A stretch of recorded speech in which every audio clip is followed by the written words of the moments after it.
baseball fans. You're watching On Deck with Tyler Redmond.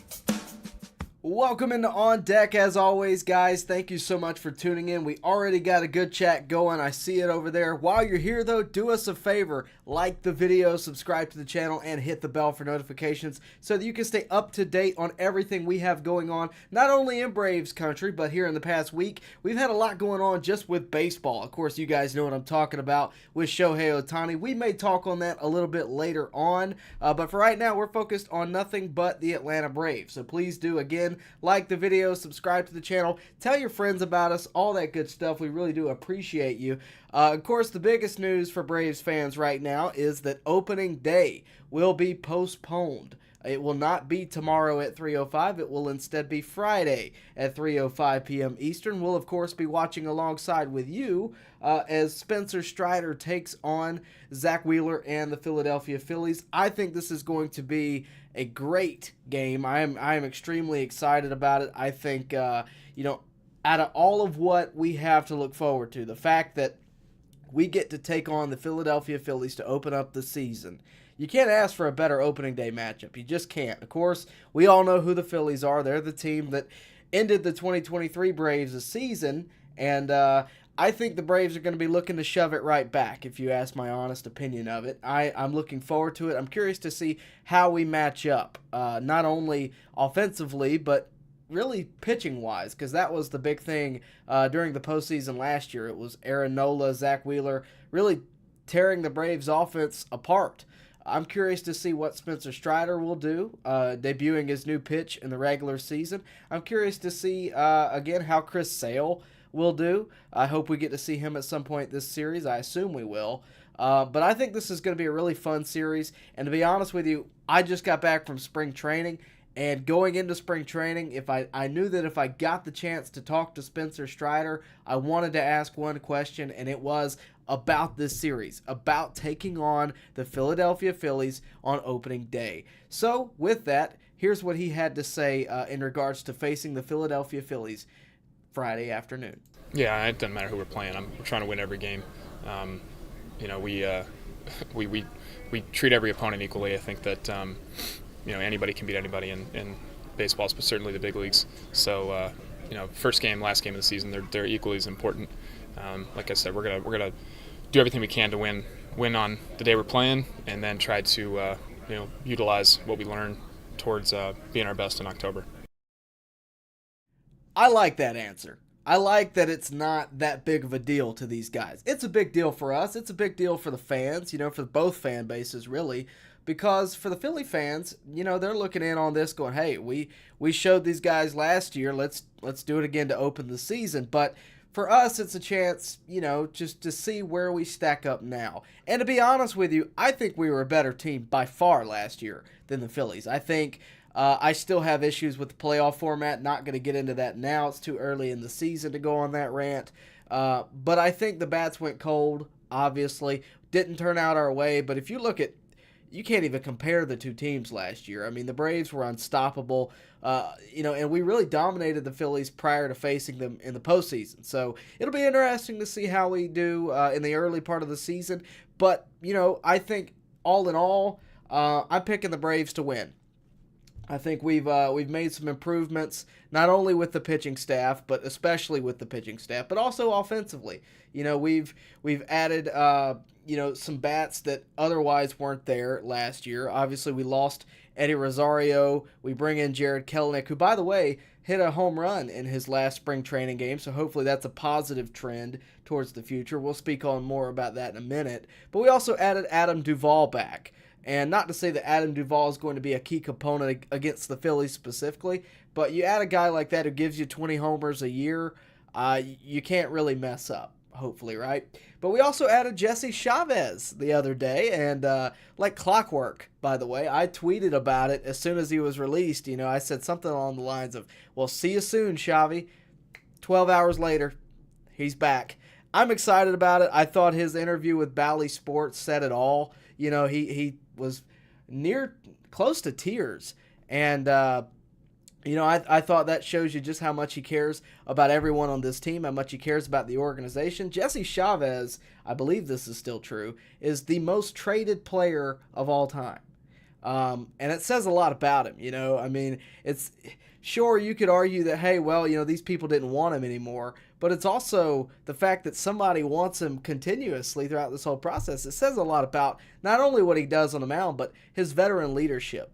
And I again thought his interview was great. He spoke about not only this team this year, but the team all the way back in 2010 when he first came up.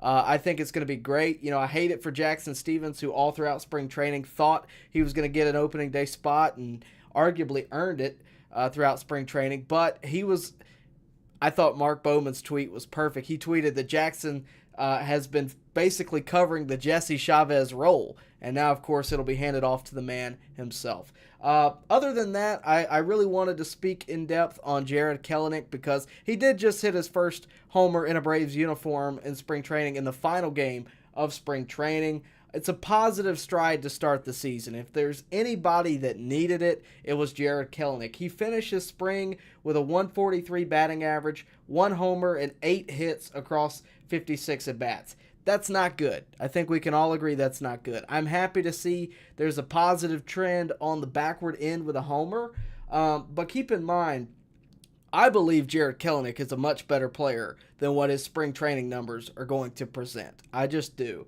But beyond my belief, if you look at his stats from last year, I think you'll agree with me. He had a 253 batting average with 11 homers. That's kind of what I expect this year, maybe even with a little bit of improvement.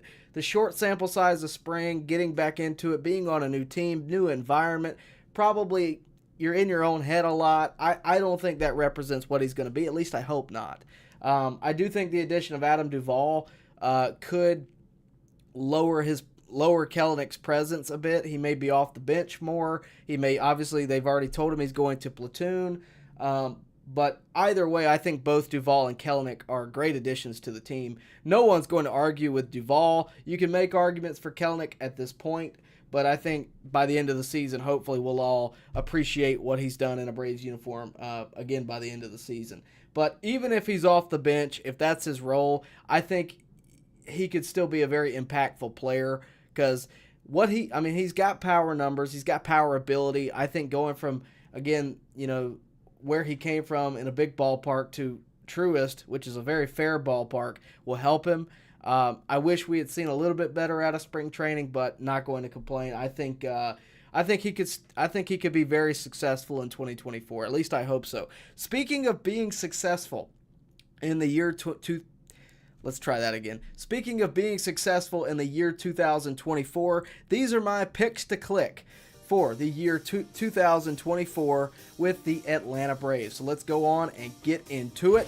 The first one, this one may surprise you because I'm going all in number 1 here. It's none other than Sean Murphy. And again, it may surprise you, but if you've watched throughout spring training, it will not surprise you. This guy is locked in. 355 average over spring, 3 homers, 12 games played. So in 12 games, he's got 3 homers, and he's holding a 355 average. That's pretty darn good. I also think, being that this is his second year with the team, we're going to see much like what we saw with Matt Olson in his second year, which was last year. I think he's going to break out. He's going to be comfortable with this team.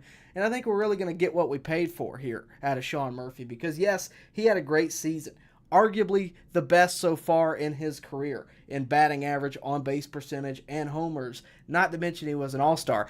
I expect he has an even better year in 2024. Now, number 2, who might that be? Well, it'll be none other than your opening day starter, Spencer Strider, who was dominant in spring training.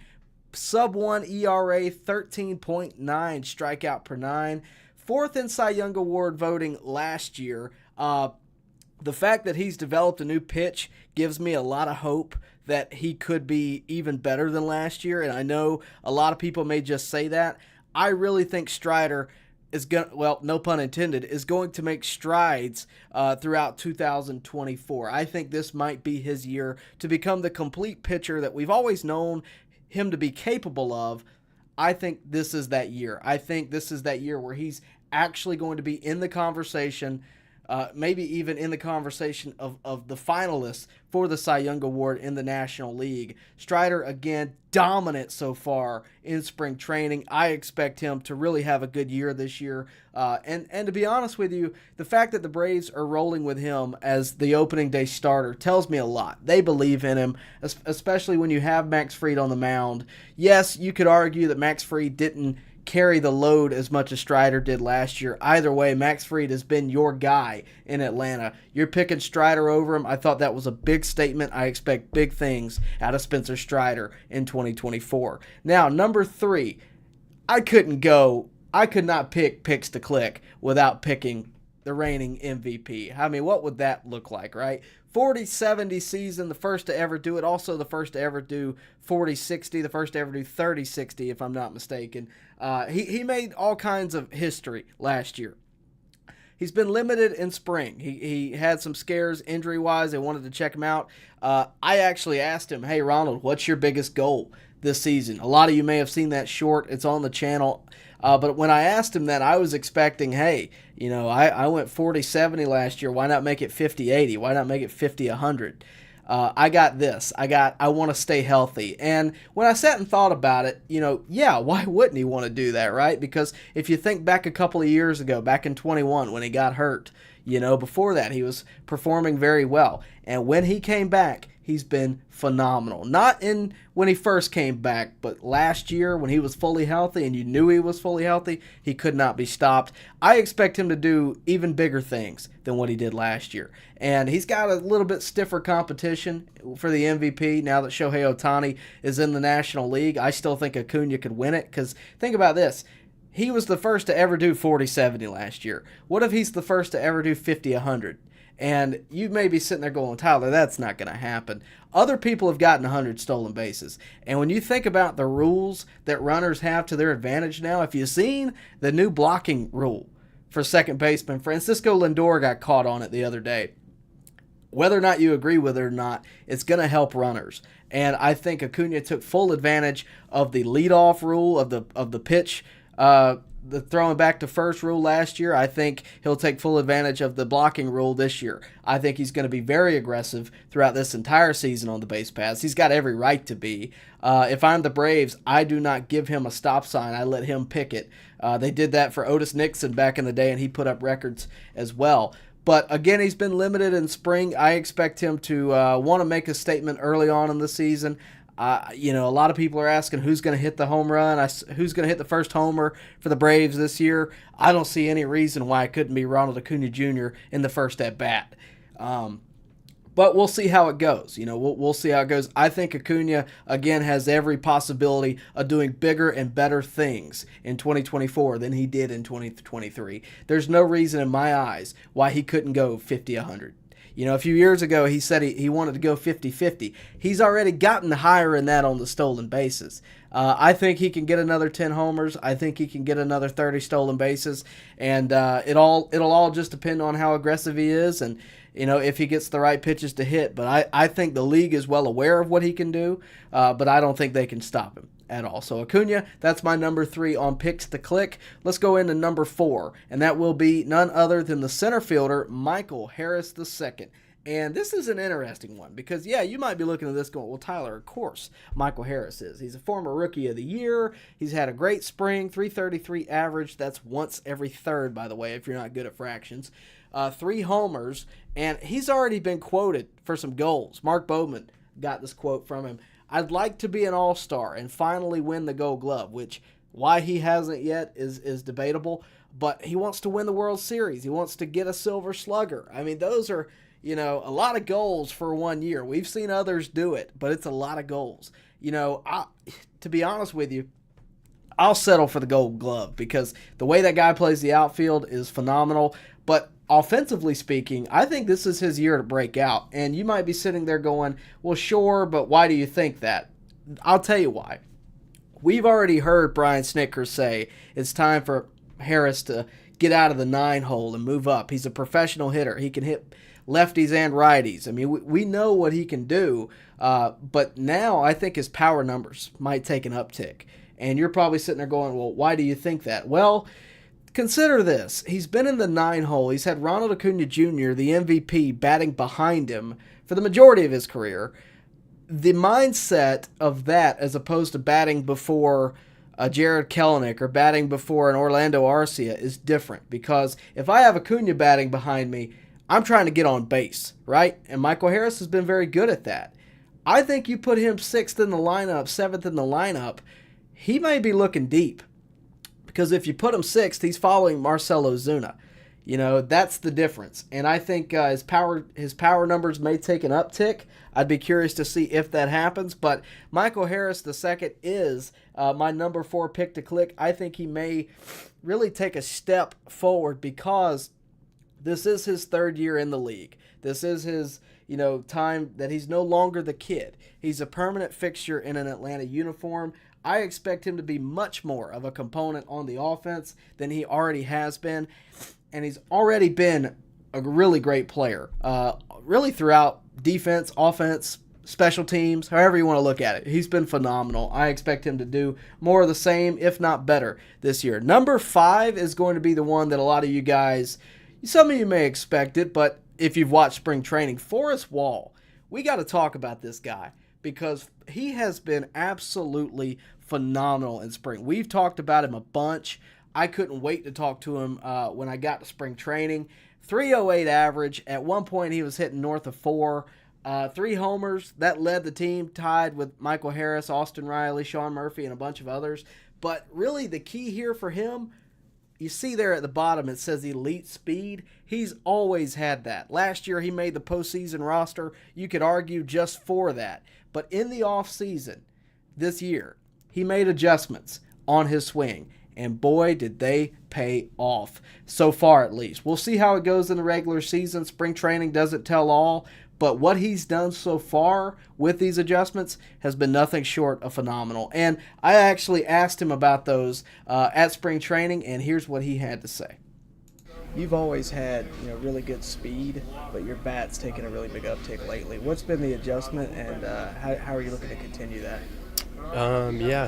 This offseason I made a few adjustments mechanically to my swing.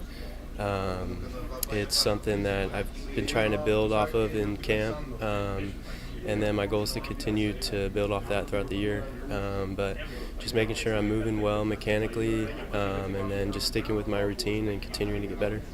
Being with a team like the Braves, who last year put up all kinds of crazy offensive numbers, how does that help you, and how does that, the chain through the lineup, how does that help you? I think it's awesome for me, especially with my speed. I don't have to do too much. If I get on, chances are someone behind me will drive me in, or I can steal a base and get in a scoring position. But it really allows, me, I don't have to do too much, keep it simple, just get on base and then let someone behind me drive me in.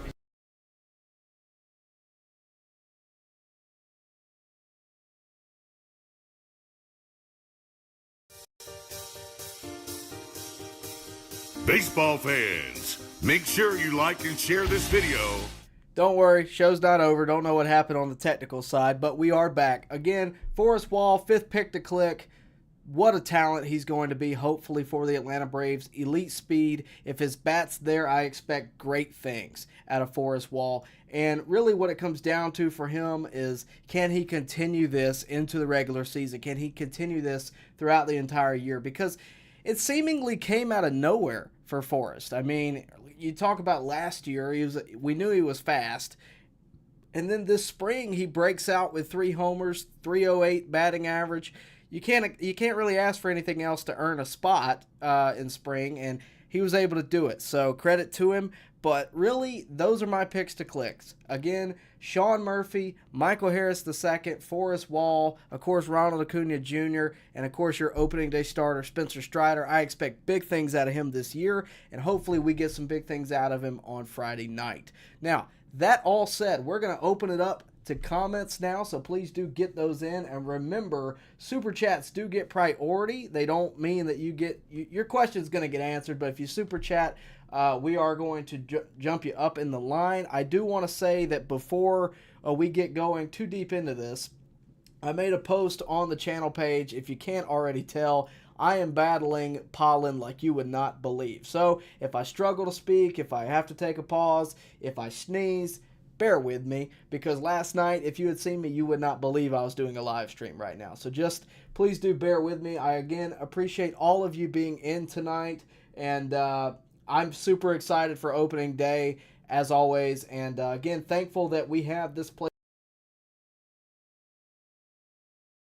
You guys are a huge part of that. You're the reason we do it, and we wouldn't be able to do it without you. So again, please do continue to support the channel, and the best way you can do that is, of course, by liking this video, subscribing to the channel, and hitting the bell for notifications so that you can stay up to date with everything going on in Braves country. And again, I know a lot of you guys may want to talk about the whole Shohei incident. If you want to talk about it, the first person that brings it up, we'll talk about it, and then that's it. Because I spent 25 minutes giving you a timeline the other night and giving you my thoughts. So if you really want to talk Shohei, that's the video to go to. If you comment on it, I'll respond if it warrants a response. But we're going to mainly stick with the Atlanta Braves here. And, of course, if you want to talk about it, we will. But that's the goal here tonight, is to focus on opening day in the Atlanta Braves. So, again, thank you for tuning in. Not sure how long we'll be on tonight. Again, as I am battling sore throat, cough, sneezing, whatever you can imagine. I'm battling it, but I'm here, and I'm happy to be here. So, again, thank you guys for tuning in. Let's go ahead and get into the comments. Jake Hobby says, "Go Braves. I was hoping to watch some Braves on my birthday tomorrow." Well, Jake, first off, happy birthday to you. Really, again, you're one of my biggest supporters. I know your name, and you're in here just about every stream. I think I saw somewhere that you left another podcast to come watch us. Really do appreciate that, and really do appreciate your consistent support. And again, happy birthday from yours truly. Robert says, "Are you ready for opening day?" Of course I am. This is the time I come alive. Pollen or not, this is when I come alive. Chris Kaysen says, "Sad to see the update of tomorrow's game postponed till Friday, but it will be exciting to watch." Anytime you're watching Strider versus Wheeler, you can't really ask for more as a baseball fan. As a Braves fan, a chance for the Braves to beat the Phillies on opening day, can't really ask for more than that. Let's see. Jeffrey tunes in. Yosemite says, "Ronald Acuna Jr. on the first pitch is going to hit the first home run of the season." I wouldn't disagree with it. I wouldn't be surprised if it happened. In terms of the likelihood of it, who knows? But I definitely think we'll see one or two in the first game. I wouldn't be surprised. If we break through Wheeler and we get to that Philly bullpen especially, I think we see a couple. Let's see. Robert says, "How are you doing, Tyler? I wish I was feeling better, but I am doing okay. Definitely better than I was yesterday. I hope by opening day I'm 100%, but for right now, we're just going day at a time." Jake Hobby says, "I expect Jackson Stevens to re-sign in the next few days since he elected free agency."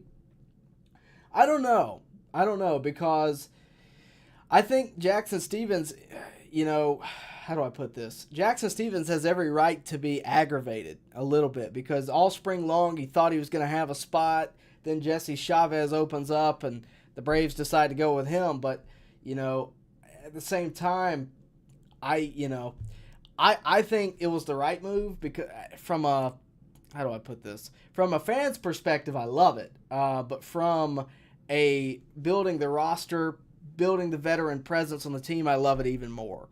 I thought it was the right move, but if I'm Jackson Stevens, I'm going to go where I know I'm going to have a spot. If that's with the Braves, it's with the Braves. If it's with another team, it's with another team. I don't know. I know he elected free agency, and he has every right to do that. I expect him to sign somewhere. I don't know where it'll be, though. Caleb says, "What's up, Tyler? Thanks for answering my question the other week about watching the Braves on Bally app. Thanks, man. Your career has momentum right now. Keep rolling." Well, thank you very much. I really do appreciate it. I hope I can help where I can. I try. Baseball, the way baseball is right now, unfortunately, it's tough to really find a good way to watch it if you don't just have cable, or if you don't. It's tough to find an affordable way to watch it, number one. But it's just tough. I get it. I try to help where I can.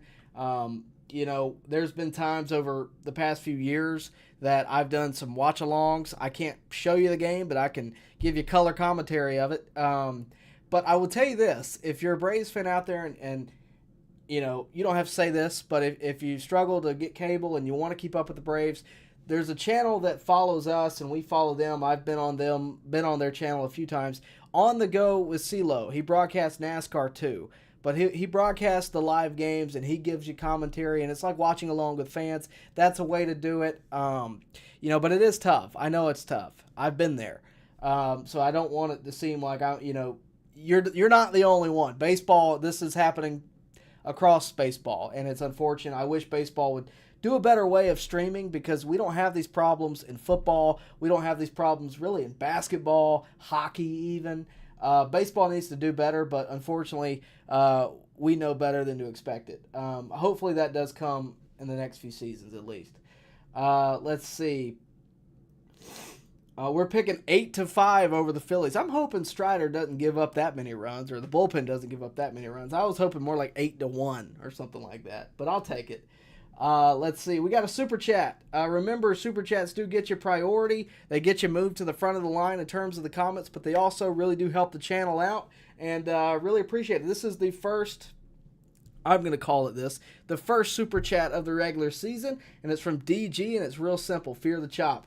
Thank you, DG. Thank you for the support, and thank you all for being here tonight. Really do appreciate it. Remember, super chats, they get you moved to the front of the line. And, if you don't have a question, that's fine. But if you do, you get a longer answer typically. If you're dropping money on me, I'm going to spend a little time. But usually I kind of have to move past. But again, thank you all for being in tonight. Really do appreciate it. Krusty, first off, language. But she's, I don't know if you're a he or a she, but Krusty says, forget opening day. The playoffs are the time to play. I agree. But at the end of the day, opening day is what we have to look forward to. Let's see. Chris Kaysen says Kelenic started to really pop the ball towards the end of spring training. I was there the day he really got started. I think that was Thursday of last week, if I'm not mistaken. I want to say he had 2 hits. He had one ball that was it was gone, but it was foul. So take that for what you will. But I think he's kind of figuring it out. And I'll be honest with you, when we first got him, I always thought that Seitzer was going to want to get his hands on him and work with him, and I still think that. But we'll see. We'll see what happens with it. But I think Kelenic could be on the stride up. And look, I mean, if he hits 230 this year with 11 homers, I'll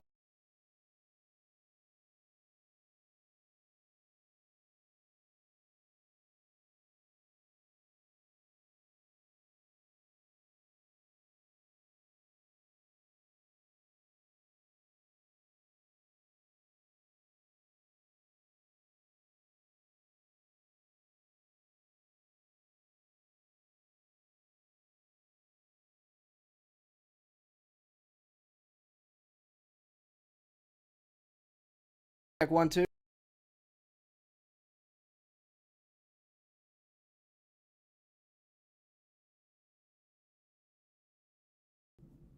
Mic check 1, 2.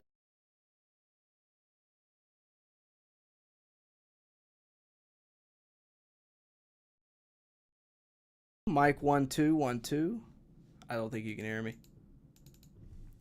Mic 1, 2. Yes, you can. All right, we're back. All right, cool. I don't know how long that took, but I apologize. Again, we're not only having technical problems, we're also having technical problems. Sorry about that. We got a couple other super chats, though. Chris Conley, thank you for the support. One Ron says, I almost rather go in as a wild card this year. Yeah, I don't disagree with you at this point. Snicker had a funny thing.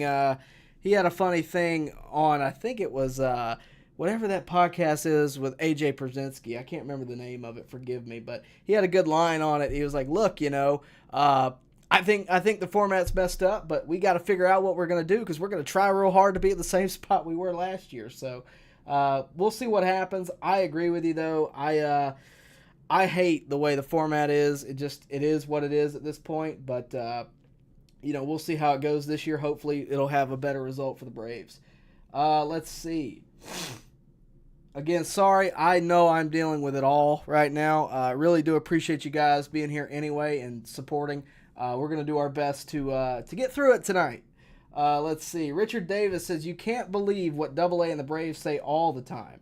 I figured Matzik would be on the opening day roster. Well, I get what you're saying, but with Matzik, I think it's more of a play it safe. Because, look, he was pitching when I was down there. He looked all right. Pitching-wise, I think it's more of a they want to make sure they don't waste an option on him, sending him up and down the minors. I think that's more along the lines of what it is. But, we'll see how it goes. Jake Hobby brings up a good point. Acuna put out a great article today on the Players Tribune. If you haven't read it, you ought to go watch it. We're big supporters of the Players Tribune in Atlanta. If you don't remember, that's where the whole Jocktober got started here in Atlanta with the We Are Those, ... I'll let you finish. But that's where that got started. And, maybe Acuna's, got something of his own brewing down there. But, no, I think that article is great. I haven't read it thoroughly, but I kind of looked over it quickly earlier. But I plan to read it in depth tonight and, maybe make some notes for next time I get to have a conversation with him. Because I think the way he presented it was, this is what reporters never asked me about, which is interesting for me, obviously. I wish he had put it out 2 weeks ago, and then I would have asked him something that reporters never ask him. Let's see.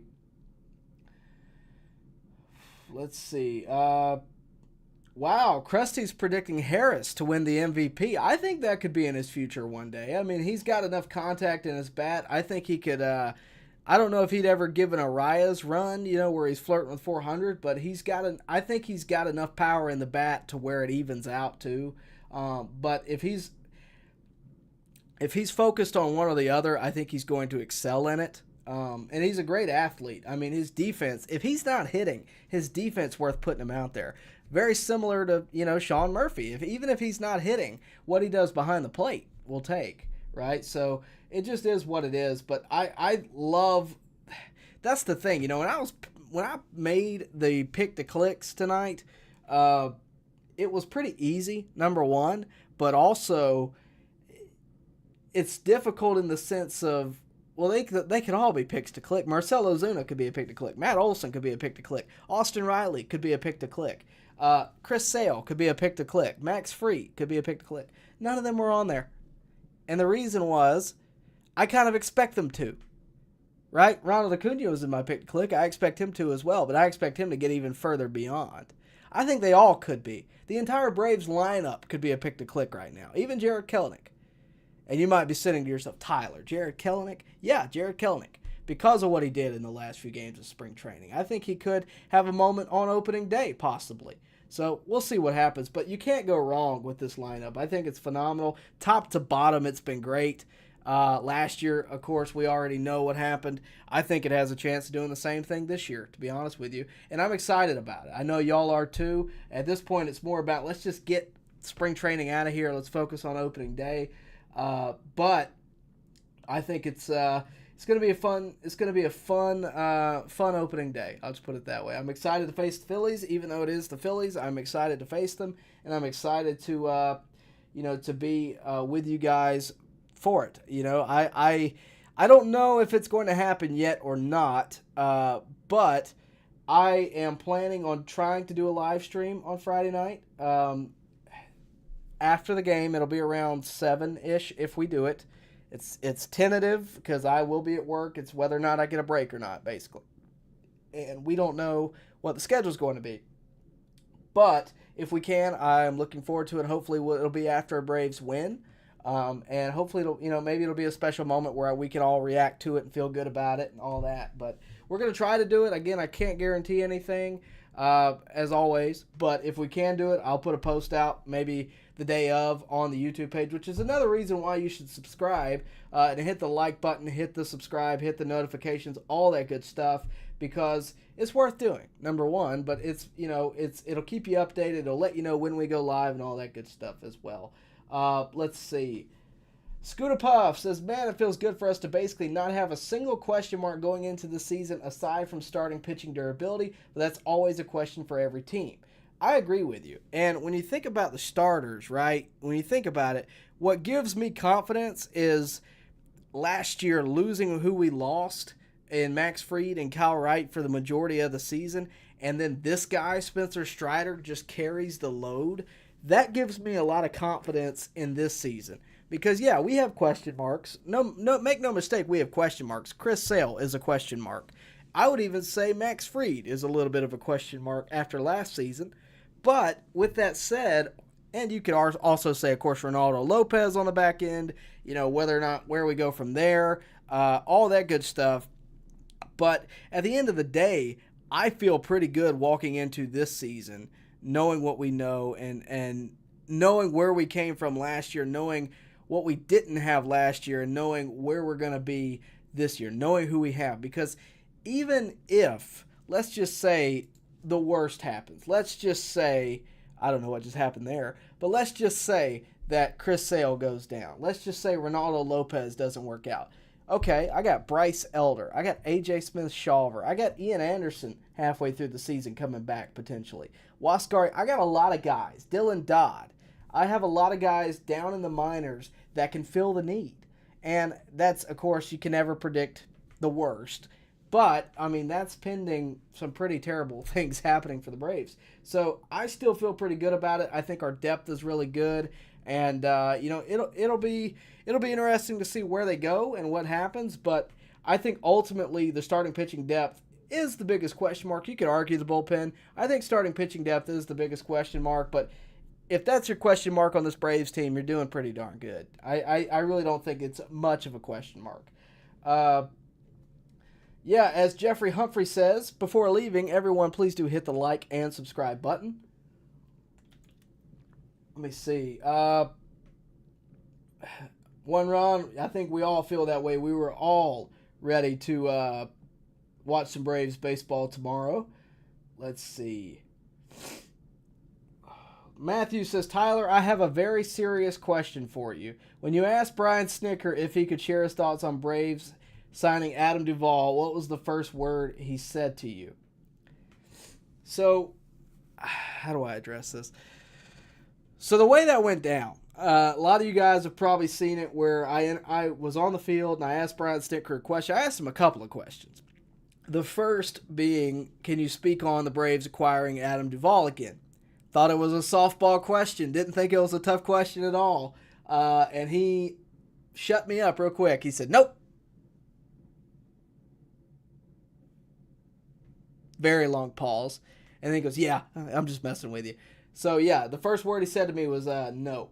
But it was a funny moment. It's on Twitter if you haven't seen it. It may even be somewhere on YouTube. I've done so many shorts in the past week I can't remember what's on here and what's not.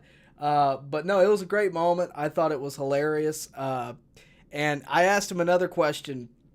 I didn't air me asking the question, but the AA Braves are actually moving where I live in Columbus, Georgia next year. And it's a big deal for our community. It's huge for us. It's huge for me, huge for the community. It's really great all around for us in a lot of ways.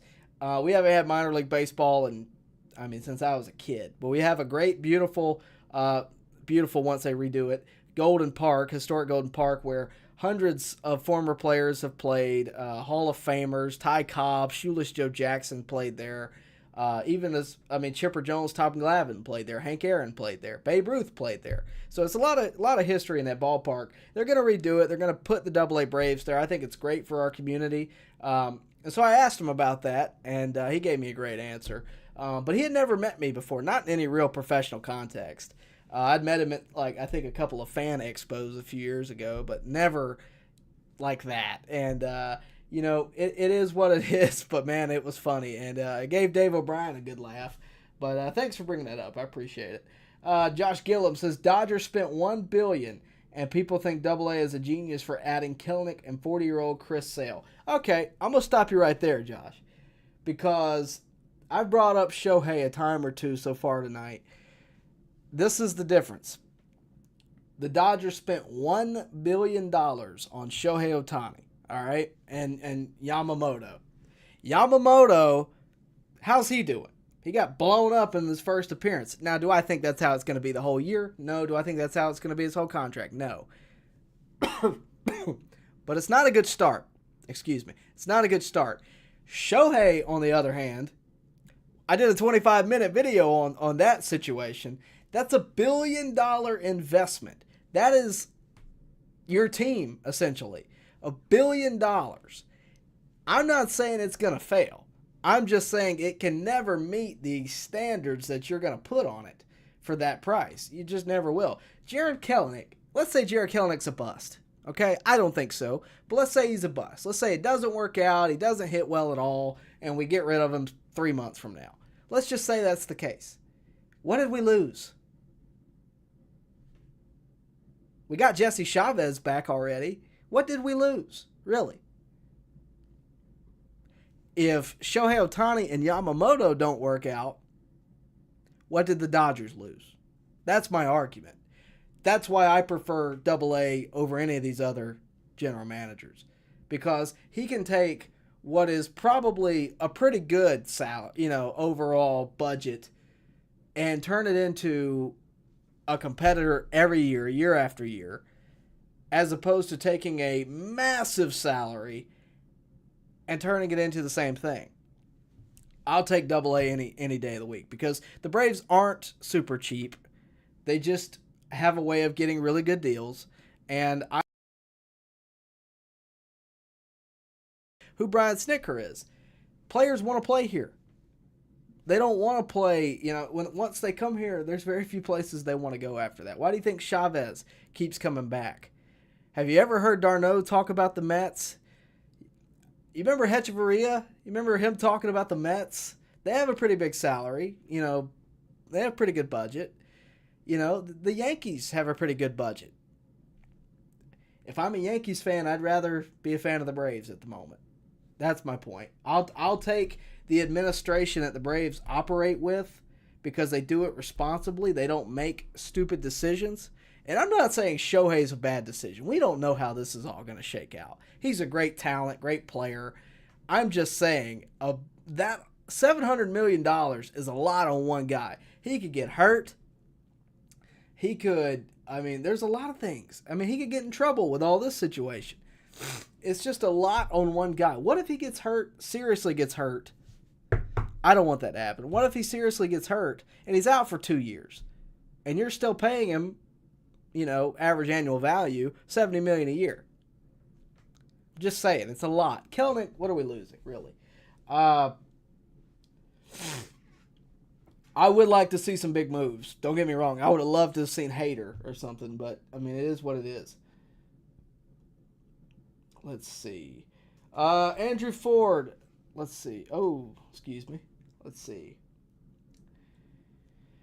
Chris Kaysen says, I could see Kelenic having a game-winning play or hit to have a huge impact on opening day. And that would be great for his confidence. That would be wonderful, because he needs it. I think, when I look at it, that would be a great way to start the season, because at that point, I think the momentum for him really comes back, and I think it fits. Let's see. Chris Kaysen also says, the Phillies have only heard the Braves are better than them. They are going to come out hard and on full tilt opening day. I hope the Braves show up and show out. You don't think the Braves are motivated after last year? I think we're going to be just fine. Jeffrey says, as good as the Braves are, we should hope to play strong competitive teams to build our confidence. I agree, and I really think I didn't want to get into this early in the season. I really think the playoff format is a problem. I will stick by that forever, because I'm not the only one that thinks it. As much Philly drama as I get out of it, I don't care. I think it's a problem, and I think if the Phillies were on the other side of this, they would agree with me.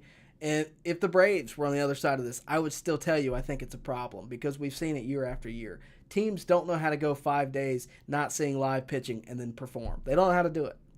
And you can debate that. I'm telling you, that's my point of view.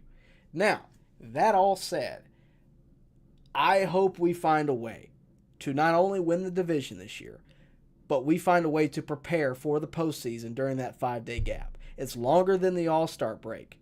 There's no way to prepare for it other than being in the fold.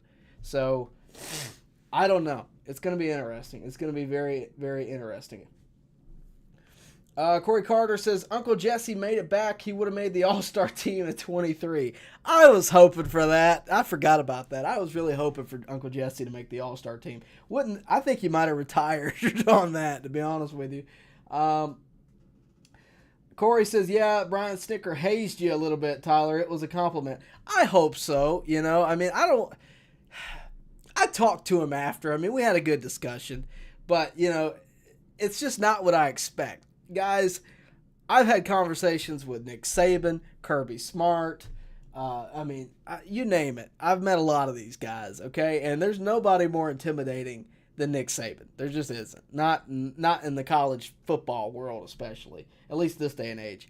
And I will tell you, he got me for a second. Snit absolutely 110% got me because when I asked it, I'm trying to get a soundbite. I'm not even thinking a lot. It's like, hey, can you speak on Adam Duvall? Nope. My heart just went, what do you mean no, right? So it caught me by surprise, no doubt about it. Snit 1, me 0, as the tweet said. So, yeah, it was great. We'll see. I hope my next interaction's a little better. But if it was a compliment, I'll take it. Let's see.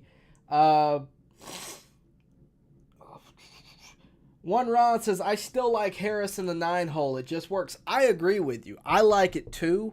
And I said that prior to Snit coming out and saying, no, we're thinking about putting him in the 6-hole, 7-hole, whatever. I like Harris there. I think it does work. It gets him on base. He's got speed. Acuna comes up, and then you got 2 players with speed on base. I think it works too. But at least at the start of the season, I don't think it's what the Braves are going to roll with. I think they're going to try and experiment. It may be that, by midseason they go, okay, well, we'll go back to what worked. You remember when Acuna got moved out of leadoff, so we'll see. I think Harris will be fine any spot he's in, really. But I agreed with you in the beginning of the season on my own volition before we heard before we heard from Snit, really.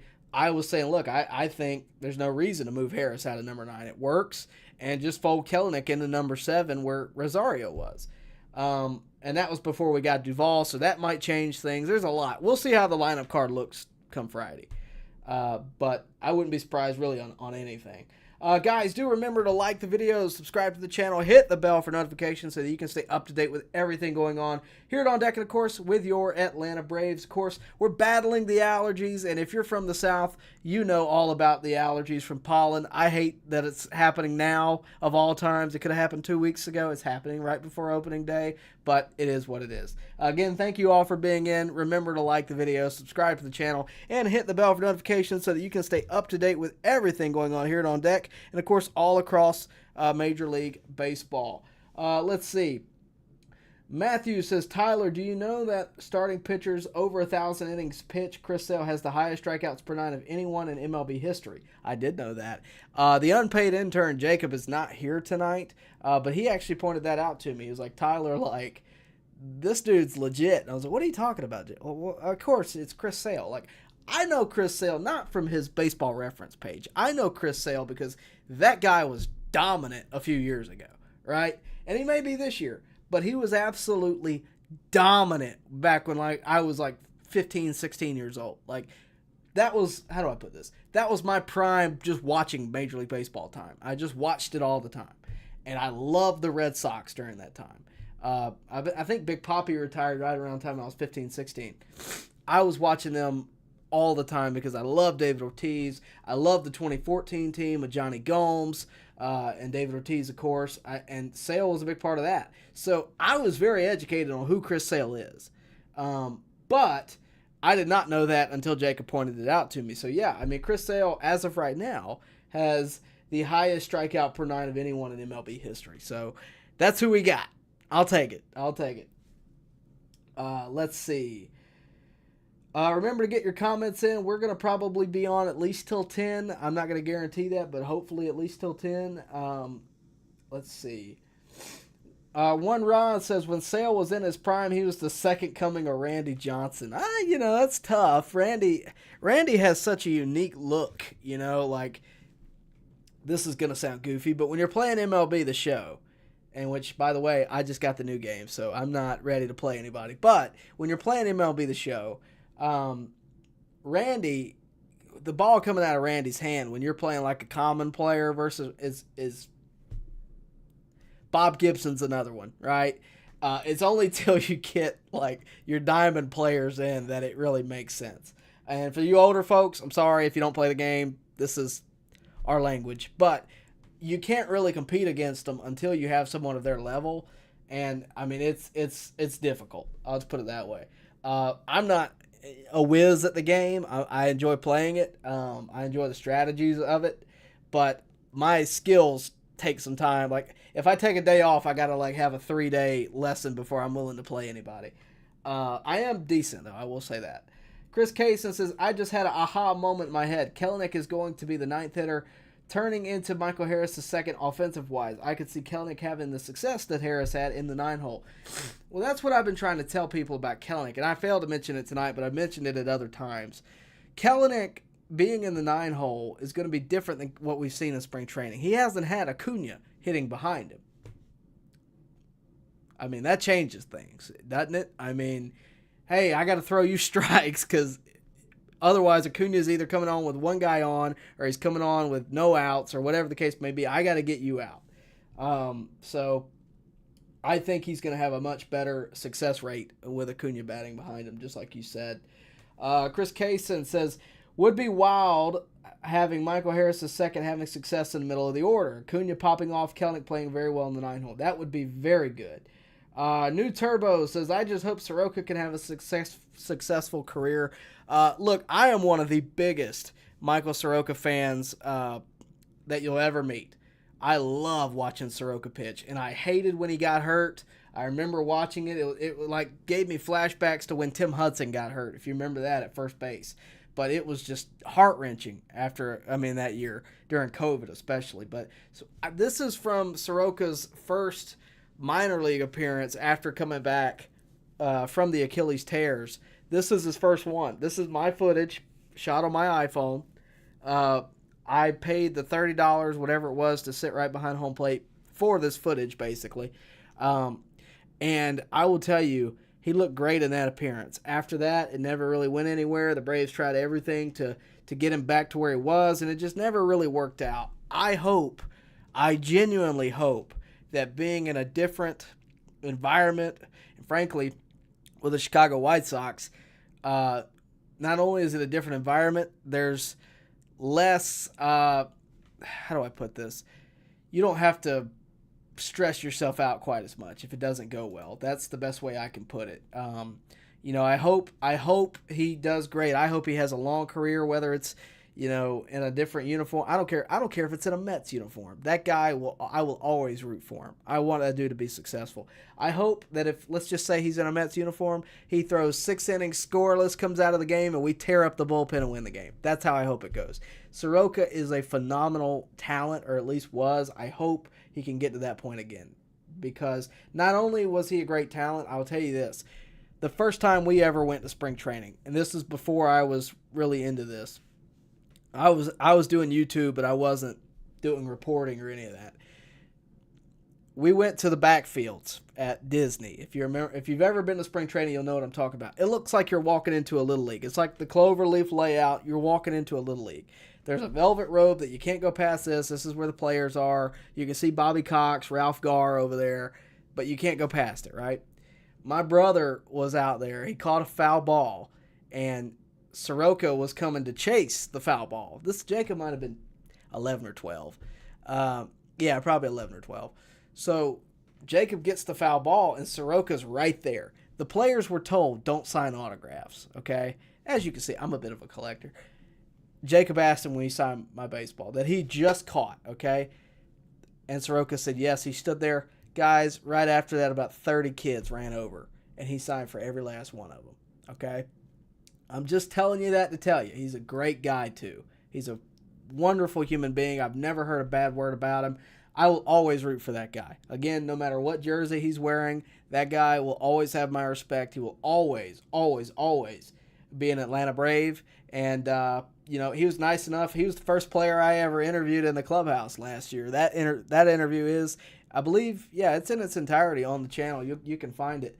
And we were speaking about, hey, look, coming back? What's the plan here? And he was gracious enough to give me his time, and I was nervous. It was the first time I was ever in there, and I mean, I knew half the guys, but I was still nervous. You don't want to step on anybody's toes. You don't want to do anything wrong. I was just trying to figure out how it works. Thanks to Mark Bowman, by the way, for not letting me get in trouble in any kind of way. He kind of gave me the ropes, but Soroka, gave me the first one, and Michael Harris, I think, gave me the second one. But no, I will always respect that guy and wish him the best, of course. Let's see. Corey says he wishes he could have seen my face when Snicker messed with me. I would tell you. You want to? I mean, I can give you kind of the cliff notes. It was just, just what he knew. He got me. He knew he got me, and I hate that I let him know that he got me. I'm gonna have to get him back at some point, some kind of way. Miguel says it's going to be a big taste for Strider tomorrow against Philadelphia. Beating the Philadelphia is good for his confidence. I think so too. Let's not get ahead of ourselves. He still has to win the game. But hopefully if he does, it'll be great. Let's see. Matthew says the difference between Sale and Randy Johnson is Johnson didn't strike out as many batters per 9 innings. I don't know, man. That dude he is in the Hall of Fame for a reason. He was pretty dominant. Miguel says, I think that Alex Anthopoulos gave up so soon on Soroka. I'm going to disagree with you. I think he did. I think they did everything they could. I believe we got Aaron Bummer in the trade for Michael Soroka. So we'll see how Bummer does this year. I don't know if it'll be worth it or not. Soroka seems to be doing pretty good right now. And of course I'm wishing the best for him.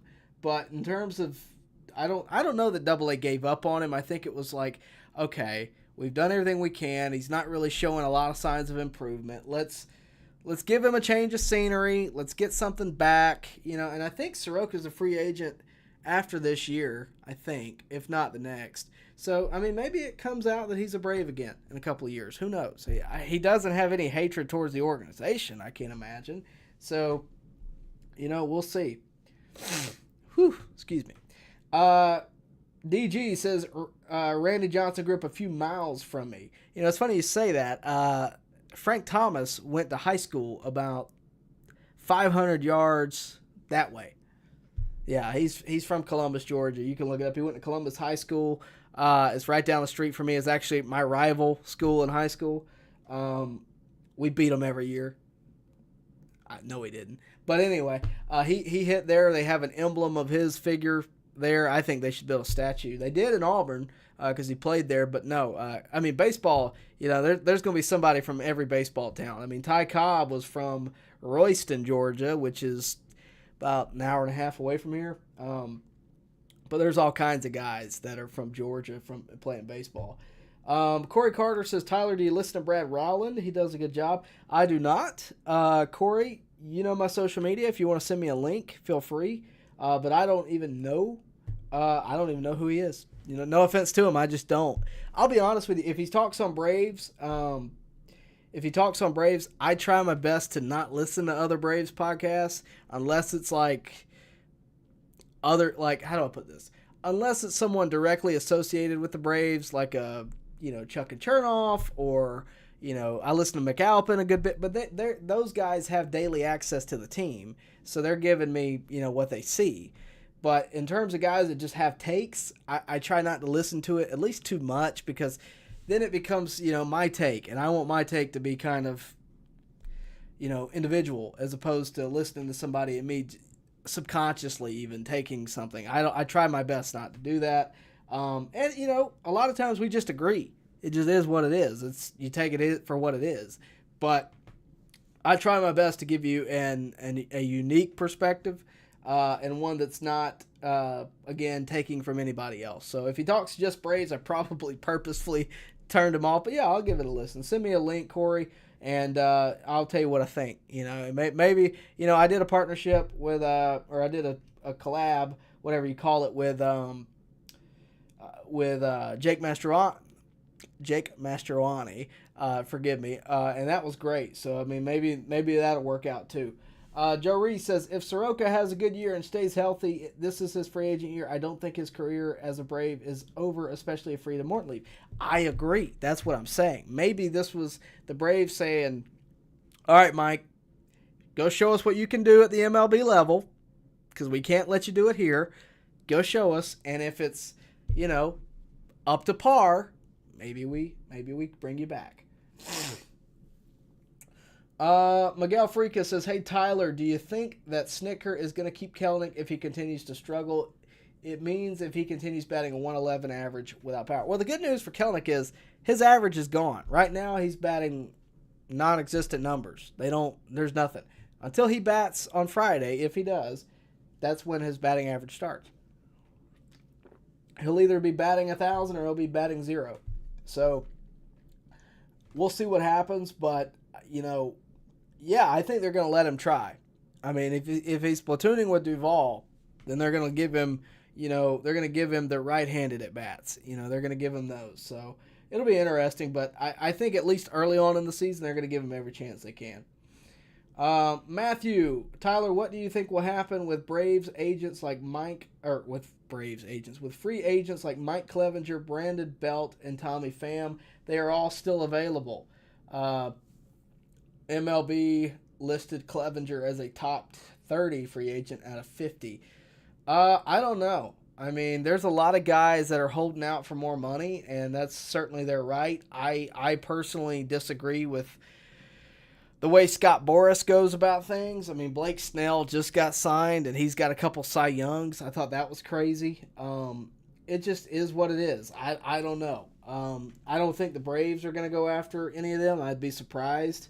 But I think they'll wind up with somebody, especially Clevenger. Tommy Pham's a good talent, but I got to be honest, he put a bad taste in my mouth after smacking Jock Peterson a few years ago, so it just is what it is. But personally, I think I don't know. I think the free agent, the way things are right now, Adam Duvall kind of spoke about it. I think the way it is right now is kind of messed up, and that's something for the Players Union and MLB to figure out, hopefully without a strike. But I don't know. We'll see. Excuse me. Ron says, last question. This will be our last question of the night, so you got it in. He says, what is your favorite Braves uniform? I'm going to pull one up for you, actually, because this is kind of a lesser-known one. If I can find it, let's see. Yeah, that's it. So this is one, I can't remember. It's from a year in the, it's from the 70s, I know. But this is by far my favorite one, and I have looked to buy it. I cannot find it. I've seen other people wearing it. Hang on, I'm gonna make sure I get it where y'all can see. But it's they have it in the stadium. It's the one that they have Necro in, and let's see if we can get this right. There we go. Let's see what we got here. Hang on, guys. I have to hang on a second. I'm working on it. So they have Necro. His jersey that's displayed in Monument Park is this jersey, and I gotta be honest, I just love everything about this jersey. It's so the era that it's in, you can tell it's from that era, and this is it right here. It's the red pinstripe jersey. This is actually Nuxie's right here, number 35. I cannot find one to buy from a website that looks real to save my life. This is my favorite Braves jersey, and I know it's a different one. I love the baby blues. I love the Hank Aaron jerseys. This right here is my favorite one. It's so unique, and if you don't already know, Nuxie is one of my favorites all time. I've interviewed him. He was great. There's a letter from him right up there.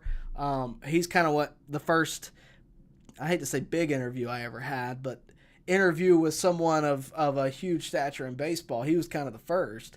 And I also met him when I was like 15. And, man, he treated me really well. And he's such a nice guy. I mean, everybody that's met him has a good story about him. He told funny stories. He was a comedian. I mean, he was throwing rubber snakes out on the golf course and stuff. I mean, it's partly because of that. It's partly because Darryl Chaney, I believe, wore this jersey as well. We all know that Darryl Chaney is one of my favorite people in the whole wide world, in baseball especially. But this jersey right here is just, it's so good. It's such a good jersey. It just is. I just love everything about it. And it's kind of cheesy in a way, like it kind of is, but I don't care. I like the way it looks. I don't know that it would match anything else that I wear, but I like the way it looks. It's 1970. Let me see what year this is. Gosh, what year is this?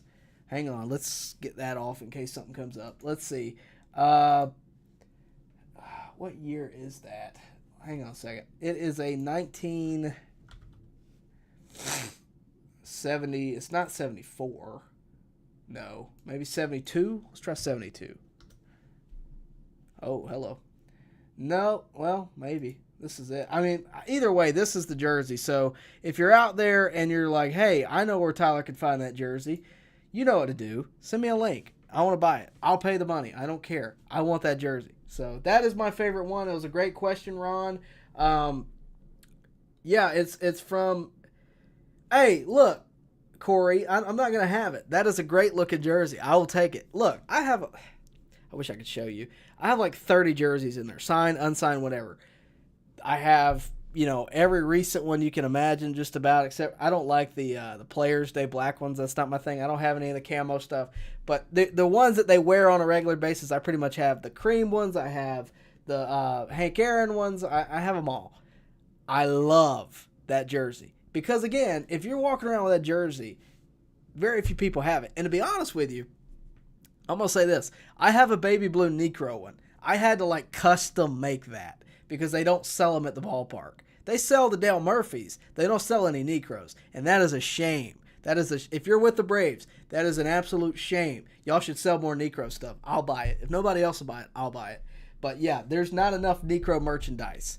And I will stand by that because I remember one day I purposefully went and looked for Necro merchandise. I didn't find one thing, not one thing in the Braves clubhouse store. And I was disappointed. That's a Hall of Famer that played 30 years with the Braves. There needs to be more. And I don't care if it's a t-shirt. I don't care what it is.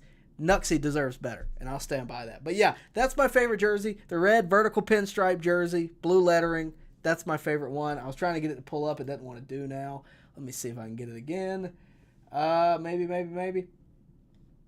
Well, no. It's not going to do it, but I tried. But, yeah, that is my favorite jersey. No doubt about it. Oh, maybe. I think we got it. Yeah, I think we got it.